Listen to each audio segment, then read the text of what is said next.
We're not going to give you a list of specific body parts you shouldn't touch. Like the bones.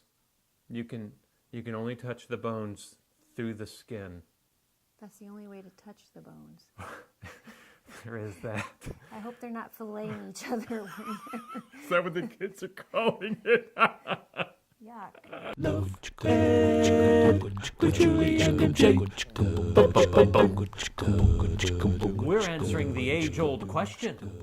How far is too far? On your favorite relationship education program, Love Ed with Julie and MJ. How do we know this is their favorite relational education?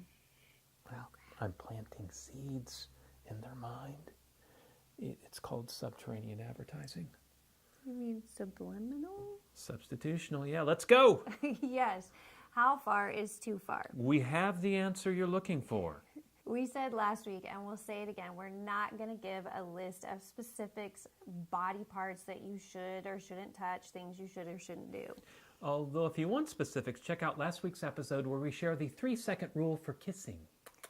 But today we're sharing the second of 3 principles to help you determine for yourself how far is too far so that you can enjoy your dating life. Last week we presented principle number uno, which for our English viewer means 1. Sexual sin begins in the mind. So if you want to know how far is too far, you first have to ask yourself, are you already going too far in your thought life? And this week's purity principle is sexual arousal is natural. Julie, this is it's a Christian program. I don't think that's... Yeah, you probably already knew this, but has this reality impacted the way you date? If it hasn't, it is very likely that you will if you haven't already gone too far in your dating life. Of course, those who are not striving for sexual purity know this principle well. They know that if they get alone with someone whom they share a high degree of chemistry with, things are going to happen naturally. But believers who love God more than sex should take that same principle into account and then date in such a way so that things don't just happen naturally. And last week, we encouraged you to mind your thoughts. This week, we're encouraging you to mind your body. But instead of thinking how far is too far being determined by what you do with your body, consider what you're allowing your body to feel. Which means we're not saying just go with your feelings. No, we're actually saying stop with your feelings. And let's be more specific about that. Okay, so if you're on a date and you realize you're getting turned on by what you're doing, stop what you're doing right then.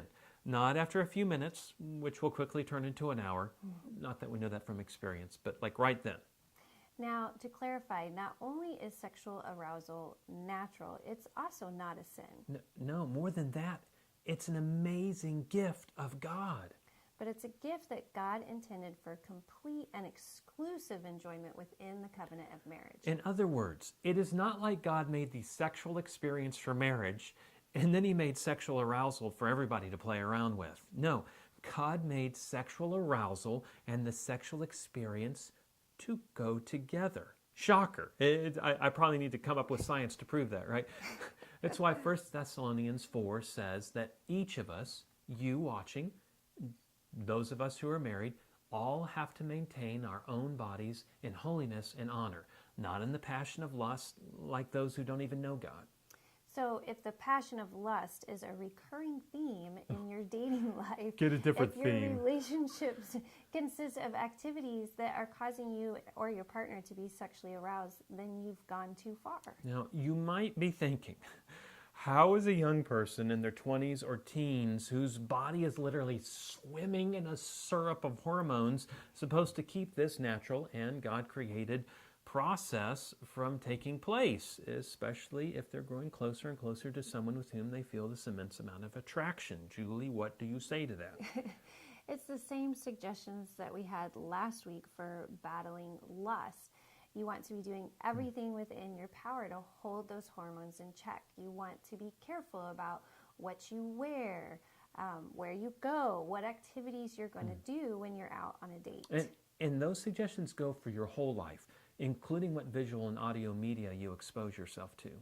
It just doesn't make sense that you're going to be exposing yourself to entertainment choices that arouse you sexually, but then in your dating life, you're going to act in a God-honoring way. No, again, sexual arousal is natural, but 1 Corinthians 10 tells us God will never tempt us beyond what we are able.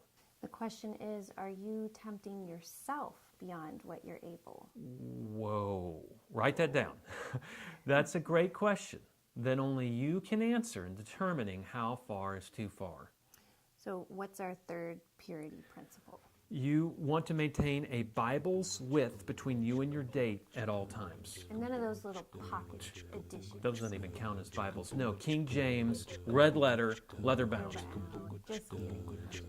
No, we'll share that third purity principle next week as we wrap up our current series, Hot Topics, Handled with Care, on your favorite relationship education program. Well then,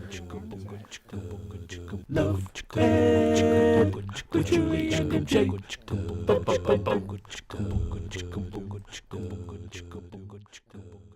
we're not going to give a list of specific body parts you shouldn't touch or things Like your spleen. you shouldn't. Don't touch the spleen. Is that even like touchable? Like, is there a place where... Well, just they shouldn't.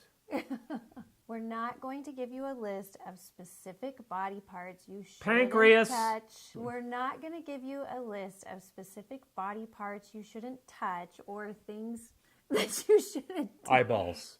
Don't. You can look, but If don't your touch date the allows eyeballs. you to touch your eyeballs, you have a special kind of relationship.